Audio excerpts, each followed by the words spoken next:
Hello, my beautiful viewers. I'm still following this house. This should be the fourth day of building the walls. Fundi Austin, together with the other Fundis, are the one building this wall. This is a two-bedroomed house, and the walls are coming up very perfectly. Austin is the main contractor, and he has employed more people to come and help build these walls. I'd seen like there were about three fundis, each in their corners, putting up the walls. Each fundi has someone who is bringing the stones to them, and there is someone else who is bringing sand. Today they've gone a bit higher and they had made some ladders because they are going much more higher. This other fundi is in the inside part of the house. He is doing the blocks which are dividing the inside part of the house. I looked at the windows. They are quite large. This is one of the windows in the bedroom. The owner of this house is always around, looking at every inch of what the fundis are doing, and they will always discuss anything that he feels that he needs a change. This is how the inside part looks like, and work is still going on. This is Fundi Austin. He was discussing the height of the walls with his client. He wants the walls to be at 2.7 meters. Let's hear from him why he wants the walls to be high. Hi guys again. This is we are at a point where we've now finished the walling. Austin has worked hard with this group of fundis, so the walling today is complete. The length from the floor to the lintel, what we've achieved is around 2.7 meters, which is a little bit longer than usual. And the reason for that is that with this kind of a design, the parapet needs to be balanced. The parapet that will be put above the lintel needs to be balanced with the walling below.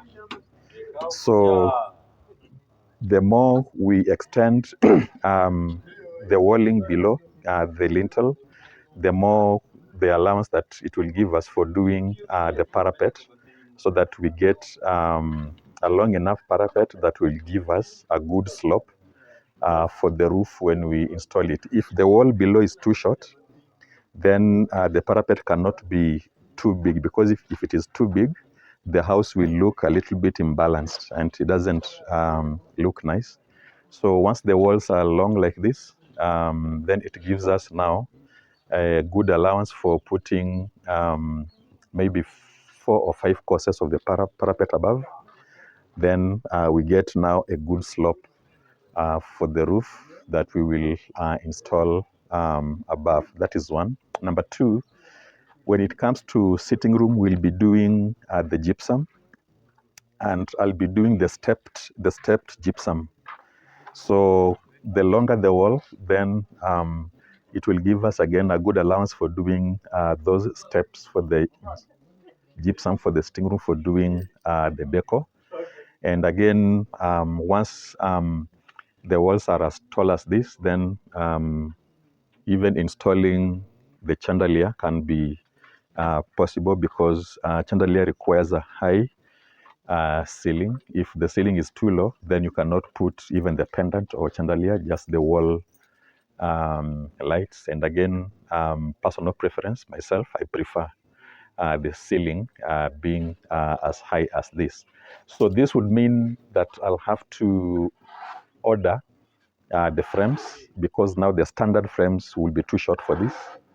So I have to make a special order for my frames, because they'll be a little bit too long. And even the doors will have to be also specially, it will have to be a special order for the doors, because I would want to put doors that are slightly bigger than the standard doors. I'll see what is available in the market, which will now inform me how the doors would look like. But just to say that, to thank Fundi Austin has worked so hard because they've raised the wall within, I think, 6 days, and the walling is now complete. So if you intend to do a parapet or a hidden roof like this, you have to consider the wall below vis-a-vis the size of the parapet above. The if the roof will be a slab, then it does not need a very long parapet, so you don't need to do a very tall walling like this. But if you intend to do, the roof with the iron sheets and all that, which needs a slightly bigger parapet for the slope of the iron sheets, then you have to consider how to balance the wall below and the parapet above for the house to look well balanced and neat. Otherwise, it will be top heavy and it will not look nice. So those of us intending to do this kind of design, those are some of the things to consider so that then the house will look nice. So here is Fundi Austin. Austin can say hi to. Let me say hi to everyone. Yes, Okay, I'm Fundi what is the normal height, normal height of when you're building the walls? Because this one is a hidden roof, so we agree with my client, which is Mr. Joseph Oren, so that we put it at 2.7 height of 2.7. But for a normal house, it will be like 2 point. Nowadays it's 2.4. 2.4. Yeah. Yeah. Yes. Yeah. So that means now for this one, the two causes that are put on top of the parapet for the normal house, we have now put them down here. Yeah. That's the difference now with the And other after the house. parapet, are you going to add another course up? Yes. No, the parapet is now the course that will be added above the lintel. The structure now above the lintel is the parapet. So the parapet can be 4 causes, can be 5 causes, depending on the length of the walls down here. Because we have to balance. Here we take care of, we make sure that the parapet does not become bigger, proportionate to the walls below. Yes. Okay, that's nice. Yeah. Parapet. That's some new words gotten from you, Joseph. Okay, Yes. I'm still following. I'm still following. We want to see what is going to happen next. Yeah. Okay, thank you. Okay, thank you, Judy. You've heard why he wants a high roof. Today, I'm here and the walls are complete. We want to go in and see how this house looks like. They're going to take a bit of a break so that when they come back, they will tie the lintel. So this is the veranda of the house. And we want to see how the veranda looks like. This is the front entrance. And within the veranda, there are 2 windows. And that is the entrance in the veranda and that other window. From the veranda, there is a corridor. The other time, Mr. Orem was talking how he didn't want that sitting room, which has an entrance getting to the sitting room. So from the veranda, you will turn to the sitting room. This is the sitting room of the house. And you can see the windows are already showing now. There's one large window, and beside it, there are 2 other small windows beside the large window. So you can see the entrance of the sitting room, and there's no interference when you are in the sitting room. From there, you will get back to the corridor. And from the corridor, you now go and enter the kitchen. This is the kitchen, and it has a pantry. That other door is getting to the pantry.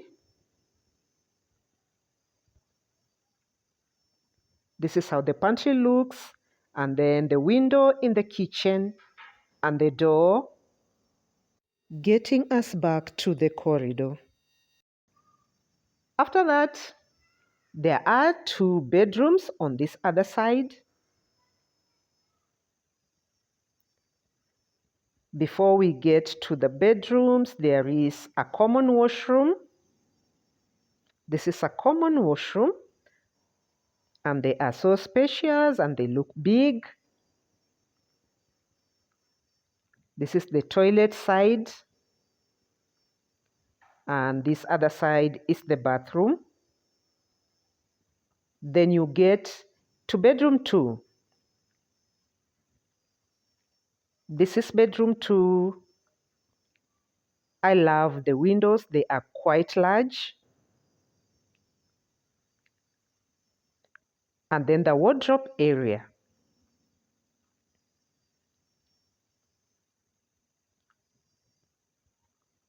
Then we want to see the master bedroom, how the master bedroom looks like.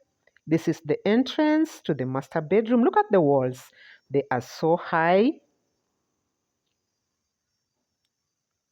And this is the bedroom.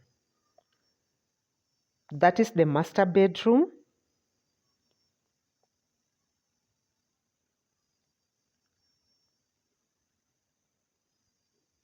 That is a window in the master bedroom and a wardrobe area. And from there, the master bedroom is ensuite. We are getting to the washroom inside the master bedroom.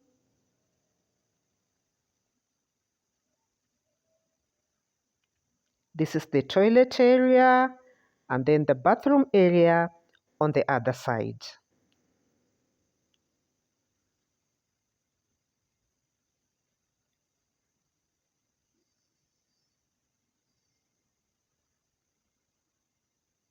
We want now to go to the back side.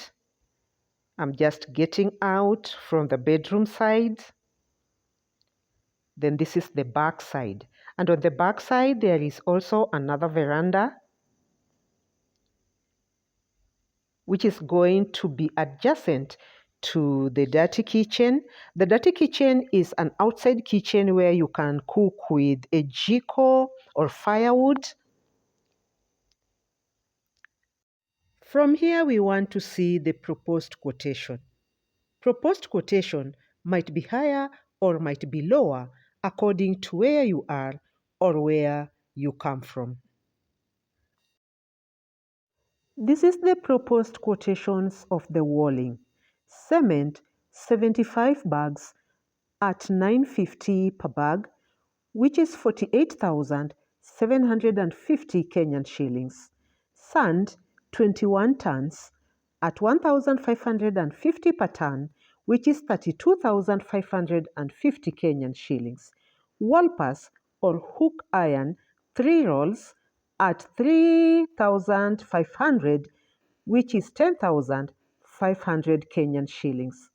Round poles, 20 round poles at 200 per pole, that is 4,000 Kenyan shillings.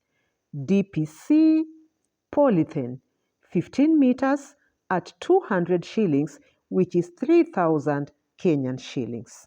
Timber plates, 6 times 1, 200 feet at 35 shillings, which is 7,000 Kenyan shillings. Undressed stone, 2,000 feet at 45 shillings, that is 90,000 Kenyan shillings. Stone dressing, 2,000 feet at 15 shillings, 30,000 Kenyan shillings. Blocks, 4 times 9, 1,400 pieces at 55 shillings, that is 77,000 Kenyan shillings.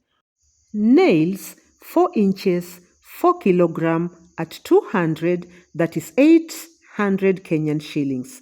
3 inches, 4 kilogram at 200, that is 800 Kenyan shillings. Water, that is just in any case you don't have water, there was a proposal of 5,000 Kenyan shillings. The total cost of the materials is 309,400 Kenyan shillings. Labor is calculated at 30% of the cost of the materials, which is 92,820. Grand total of proposed quotation of walling is 402,220 Kenyan shillings. Labor cost can normally be discussed with the contractor or the fundi. They normally ask for 30% of the total cost of the material. This proposal was done in western part of Kenya and it will depend with where you are. When they come back, they will be doing the Linton. At the moment, it's a bit of a break. Let the walls breathe a bit. It's enjoyable to see how the walls were coming up. The easiest part of a construction. Thank you, my beautiful viewers, for being with me. Thank you for watching this video. Kindly consider subscribing to my channel. If you are new here, consider subscribing and don't forget to give me that thumbs up if you like this video. Thank you and let's meet on my next video.